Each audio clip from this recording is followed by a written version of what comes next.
পুজোর আগে পরিবহনে বড় ধাক্কা। ট্রাক ধর্মঘটে পশ্চিম Medinipur district truck operators welfare association. তারা 7টি দফা দাবিকে সামনে রেখে এই ধর্মঘটে সামিল হয়েছে। মূলত পশ্চিমবাংলা জুড়ে ওভারলোড বন্ধ করা, পরিবহনের ক্ষেত্রে পুলিশ ডাকপাটে সিভিকদের অত্যাচার বন্ধ, যত্রতত্র অনলাইন কিস্তি দেওয়া বন্ধ, রাতের অন্ধকারে টাকা নিয়ে ওভারলোডিং গাড়ি পাস করানো চলবে না। আন্তর্জাতিক ক্ষেত্রে ট্রাক ড্রাইভারদের ওপর বাংলাদেশের লোকেদের অত্যাচার বন্ধ সহ মোট 7 দফার দাবি তারা তুলে ধরেন। এরই সঙ্গে তারা মেদিনীপুর শহরের মোহনপুর ব্রিজে গাড়ি যাতায়াতের জন্য ব্যবস্থা অথবা নিচ দিয়ে অল্টারনেট ব্যবস্থারও দাবি করেন। তারা এর আগে একপ্রস্থ জেলা শাসক এবং পুলিশ সুপারকে লিখিত স্মারকলিপিও জমা দেন, কিন্তু তাতে চিড়ে ভেজেনি। এই দাবি সম্মিলিত বিষয় নিয়ে এই দিন ধর্মঘটে সামিল হয়। এই 72 ঘন্টা ট্রাক ধর্মঘটের ডাকে এই দিন গড়বেতা চন্দ্রকোনায় হাজার হাজার ট্রাক দাঁড়িয়ে থাকে লাইন দিয়ে। বেশিরভাগ ট্রাকগুলি ছিল নিত্য প্রয়োজনীয় সরবরাহকারী। অন্যদিকে কেশিয়ারি, মোহনপুর, বেলদা, পিংলা, সবং, কেশপুর, দাসপুর, ঘাটাল সহ শালবনী এলাকায় ট্রাক দাঁড়িয়ে থাকে শয়ে শয়ে। সংগঠনের দাবি, গোটা জেলা জুড়ে তাদের প্রায় 4000 সদস্য রয়েছেন এবং ট্রাক রয়েছে প্রায় 10,000।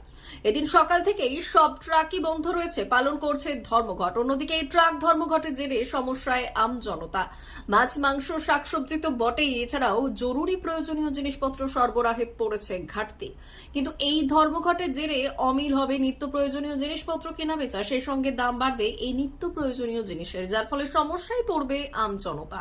সংগঠনের দাবি, আজ থেকে শুরু হলো আমাদের ধর্মঘট। যতক্ষণ না রাজ্য থেকে কোনো সদুত্তর পাবো ততক্ষণ চলবে আমাদের এই ধর্মঘট প্রক্রিয়া।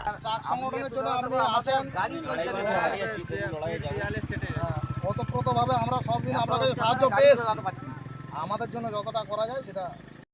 ওয়েস্ট বেঙ্গল ট্রাক অপারেটর্স অ্যাসোসিয়েশনের ডাকে আজকে আমাদের পশ্চিম মেদিনীপুরেও আজকে জেলাব্যাপী একটা ধর্মঘট চলছে। এখানে 7 দফা দাবি আছে।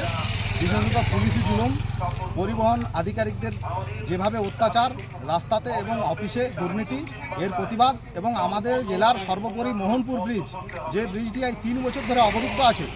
এই ব্রিজটি রাতের অন্ধকারে পুলিশ টাকা নিয়ে গাড়ি ছাড়ছে, অথচ ব্রিজটিতে আমাদের যারা ট্রাক মালিক, নর্মাল ট্রাক মালিক, তাদেরকে যেতে দিচ্ছে না। আমরা দীর্ঘদিন ধরে জেলা শাসকের কাছে 3বার ডেপুটেশন দিয়েছি যে ব্রিজ অবিলম্বে চালু করুন, নচেত নিচে রাস্তা করে দিয়ে আমাদেরকে ব্রিজের উপর দিয়ে যেতে দেন। তা সত্ত্বেও এটা হচ্ছে না, এইটা একটা কারণ। এছাড়াও ডিএলআর দপ্তর ব্যবহারের প্রতিটি গাড়ি থেকে 1 লক্ষ টাকা ফাইন তুলছে এবং অহেতুক রাস্তাঘাটে হ্যারাসমেন্ট করছে। এগুলো আমাদের দাবি আছে। এবং বেসরকারি ওয়েবিজ সংস্থা 236 টাকা ওজন করার নামে একটা টাকা তুলছে। এটার আমরা তীব্র প্রতিবাদ জানাচ্ছি। আমাদের যেটা দাবি যে প্রতি জেলা থেকে 236 টাকা করে যেভাবে টাকা তোলা হচ্ছে, এই টাকা ওজনের নাম করে তোলা যাবে না। এই সমস্ত সার্বিক কারণেই আজকে আমাদের এই ধর্মঘট। D news, Chandrakona.